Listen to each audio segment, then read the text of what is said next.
श्री स्वामी समर्थ अवधूत चिंतन श्री गुरुदेव दत्त. नमस्कार मंडळी, आपल्या कृपा त्या स्वामीरायाची या यूट्यूब चॅनलमध्ये तुमचे स्वागत आहे. ब्रह्मांड नायक श्री स्वामी समर्थ महाराजांच्या कृपेने तुमचा दिवस आनंदात जाओ आणि तुमच्या सगळ्या चांगल्या इच्छा पूर्ण हो, ही स्वामींचरणी प्रार्थना. स्वामी भक्तांनो, आज आपण मुलीबद्दल बोलणार आहोत. मुलगी म्हणजे एक आई असते, एक बहीण असते, मावशी असते, आजी असते.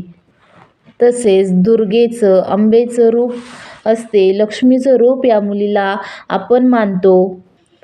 अशी ही लक्ष्मीकारक मुलगी नक्की कोणाच्या घरी जन्म घेते, ह्याविषयी आज आपण जाणून घेणार आहोत.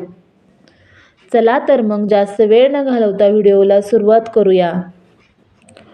खूप महत्त्वपूर्ण माहिती या व्हिडिओमध्ये सांगितली आहे, त्यामुळे व्हिडिओ स्किप न करता शेवटपर्यंत नक्की बघा. स्वामी भक्तांनो, जेव्हा आपल्या घरामध्ये बाळाची चाहूल लागते, तेव्हा येणारे बाळ मुलगा असेल की मुलगी असेल, याबद्दलची उत्सुकता अनेकांना लागत असते. काही जण असे असतात की ज्यांना मुलगा किंवा मुलगी दोन्हीही चालते, किंवा काही जण असे असतात की त्यांना फक्त मुलगा हवा असतो. परंतु आपल्या आजूबाजूला असे सुद्धा काही जण असतात की त्यांना मुलगी हवी असते. म्हणूनच आज आपण मुलीविषयी महत्त्वाची माहिती जाणून घेणार आहोत. जेव्हा आपल्या घरात मुलगी जन्म घेते, ते घर अगदी आनंदी, उत्साही व चैतन्यमय बनते आणि त्या घरातील सारे दुःख पळून जातात. घरात मुलगी जन्म घेते, ते घर अगदी आनंदी, उत्साही राहते. ज्या घरात लहान लहान पावलांचा, पैंजणांचा आवाज येतो, त्या घरात नेहमी सुख, शांती, वैभव नांदते आणि सारे दुःख पळून जातात.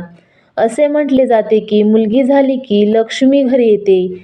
पहिली बेटी धनाची पेटी, पहिली बेटी धनाची पेटी. भगवंत सर्वांच्याच घरी मुली पाठवत नाहीत. जे नशीबवान असतात, जे मोठ्या मनाचे असतात, त्यांच्याच घरी भगवंत मुली पाठवतात.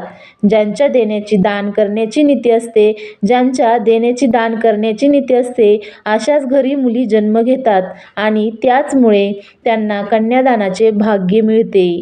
एकदा स्वामी विवेकानंद वैष्णवी देवीच्या मंदिरात दर्शन करायला जात असताना त्यांना वाटेत एक शेतकरी दिसला.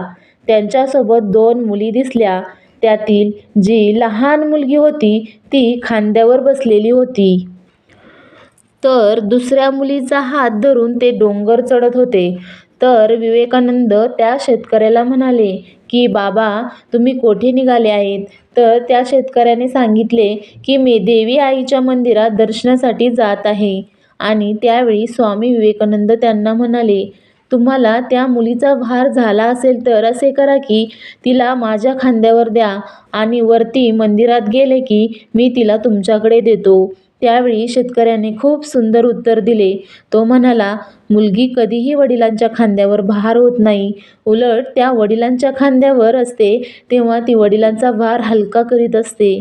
ज्या माणसाला मुलींचे ओझे वाटते, तो मनुष्य बाप असूच शकत नाही. एक वेळ मुलगा आपल्या आईवडिलांना दुःखात पाहू शकतो, परंतु मुलगी आपल्या वडिलांना कधीच नाही दुःखात पाहू शकत. आणि आईवडिलांना थोडेही दुःख झाले तरी मुलीचे हृदय कासावीस होते. जोपर्यंत मुलगी घरात असते